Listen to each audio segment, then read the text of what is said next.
Do not believe what you've heard about supplements, okay? None of them will give you the kind of results that they claim they do. At most, you're getting a 2 to 3% increase in performance from those things. And that's only in the best case scenario with the ones that actually might work a little bit. The other 97% of the results are going to come from following the tried and true training fundamentals. In fact, most of the energy boosting or fat burning effects from the supplements come from the caffeine in their ingredients because caffeine is a drug. That's right, only drugs could give you the kind of results that they claim, and they're not drugs. Otherwise, the FDA would be all over that stuff. But you do not need drugs, and you don't need supplements.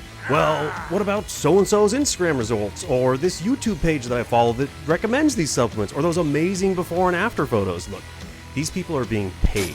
Why would they bite the hand that feeds them, okay? And those before and after pictures might be accurate, but the real results came following the oldest time training fundamentals. And they just happen to be taking the supplement at the same time so they could say, see what happened while I was taking this stuff? Some of them even use women who had just given birth, then quickly lose their pregnancy weight. That's called dishonesty, and I'm here to prove it to you. There's only a very slim number of supplements I'd consider useful, and even then it's only when you've already got your fundamentals down. So for people who are just starting out, don't put so much time and money and energy and faith in these supplements. Instead, focus on getting these fundamentals down. Now, I haven't been to the gym in months. First, we had a baby, and I've been spending all the time I have with him, and I don't regret a second of that. Second, I injured my left arm catching a heavy falling cabinet, and then about a month later, I injured my right arm in a bowling accident. Yeah, I know, bowling. Forget it, Donnie, you're out of your element. So I haven't had the use of either of my arms for months now, and I've really kind of gotten away from my ideal shape. But my loss is your gain, because I'm going to get back into shape, and this time I'm not using any supplements, not even protein powder, which I actually think is really convenient and I believe in. Somebody get this man some protein! Because you don't need to, okay? Now, quick timeout. Because I'm injured, I am taking a multivitamin and I am taking collagen, which is supposed to help with tendon injuries. But nobody in their right mind ever thinks of this as a performance-enhancing supplement. Ooh, look at that guy's tendon development. Yes, technically I am taking those two supplements to help with my injury because I really don't want to re-injure my arm, but in no way is this performance enhancing, and that's really what I'm trying to prove to you. You don't need any performance enhancing supplements, okay? So with that little disclaimer out of the way, sit back and watch me chart out my fitness regimen using only the fundamentals, and when I'm done, I hope you do the same.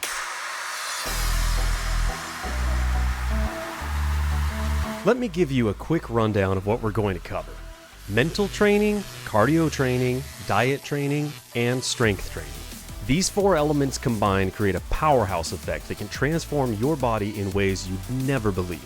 Once you've got them mastered, your body is always under your control, not the other way around. I once overheard my wife tell someone, I don't know how he does it, but Dwayne can just make his body look however he wants, whenever he wants to. It's just a matter of him deciding to. For years, that was an unobtainable, impossible dream for me.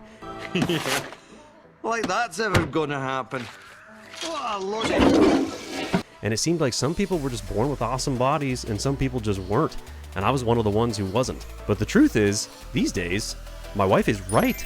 I can make my body look just about however I want it to. Do you know how great that feels to be able to say that? You will. If you take some time and spend some energy learning these fundamentals and throw away any of the wrong thinking that you may have developed in your past, then before you know it, you'll be able to say the same thing too. That's part of the reason why I don't mind getting out of my ideal shape from time to time, like taking time out to be with my newborn baby this past year. I don't live to work out. I work out to live. Or in other words, I work out to improve my life. But getting that way isn't magic, and it's not genetics, even if it seems that way from where you are right now. It came from taking the time to master these four disciplines and using them together synergistically. You need mental training, cardio training, diet training, and strength training. But before we do all that, let me show you how to quickly get your baseline. That is, where you are right now. I know sometimes this step can be discouraging, but let's do it together.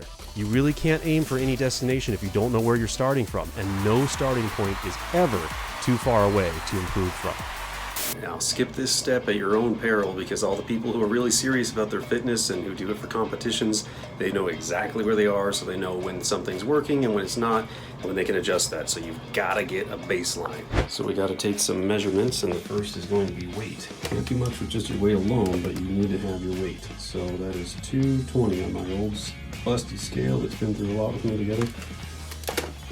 220. Next thing you want to measure is your body fat percentage. And the most accurate way to do that at home is with these AccuMeasure. It's usually about 20 bucks. You're going to get way more benefit out of the 20 bucks you spend on this than any 20 bucks you'll spend on a supplement. So you have to take it from your iliac crest, which is right over here. So you find your hip bone, you go 2 fingers up from your hip bone, 2 fingers over, and pinch like that. And then that's what you want to measure. I'll let you follow the instructions on this when you buy it, but you basically have to push it until it clicks. So you go like this, and it just clicked right there, and I've got my measurement. So what I do also, if you want to do this and be really accurate, find out exactly where you're pinching, like this, take a pen,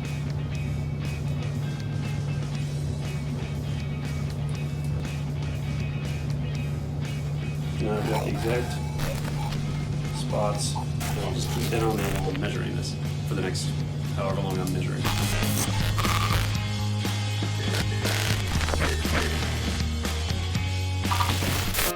Since I'm not sure what year you'll be watching this video and links change or go dead, I'm going to show you how to search this next info so you can always find it for yourself.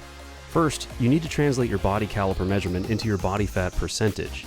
There's an expanded chart going around out there that's much more detailed than the one that comes with your calipers. I'm not sure who made this, but I think it's the great Tom Venuto, author of Burn the Fat, Feed the Muscle. Using this chart, we can see that I'm currently at 20.6% body fat.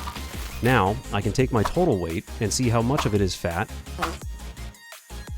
and how much of it is lean weight. You always want to preserve as much lean weight as possible because lean weight does the work for you.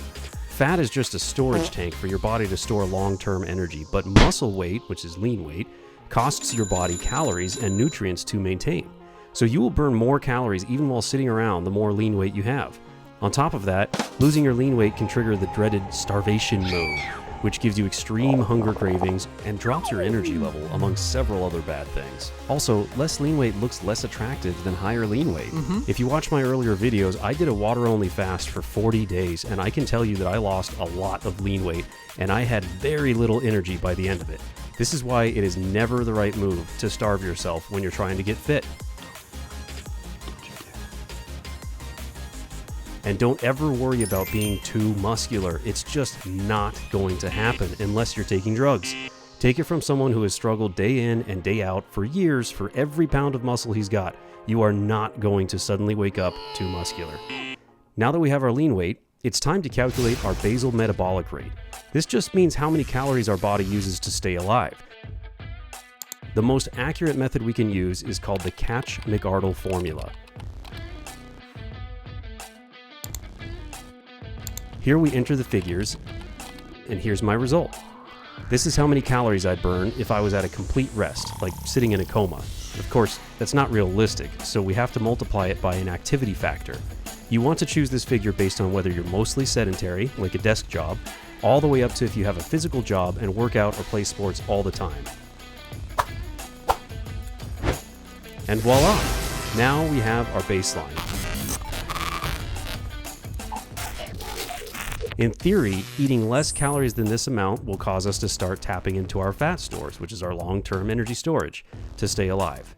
And eating above this amount is how we gain weight, either muscle or fat, or probably a combination of both. If you're following along, good job! Knowing your starting point is a huge step towards changing your body to how you want it to look. Hey, thanks for watching so far. As I was recording this video, I realized it was going to be a lot longer than I originally thought, so I'm breaking it down into parts. Stay tuned for the next part where things start to get really good. And don't skip any parts. These foundational fitness factors are designed to work together synergistically, and it's absolutely imperative that you have all of them in mind. So good luck and go reach those goals.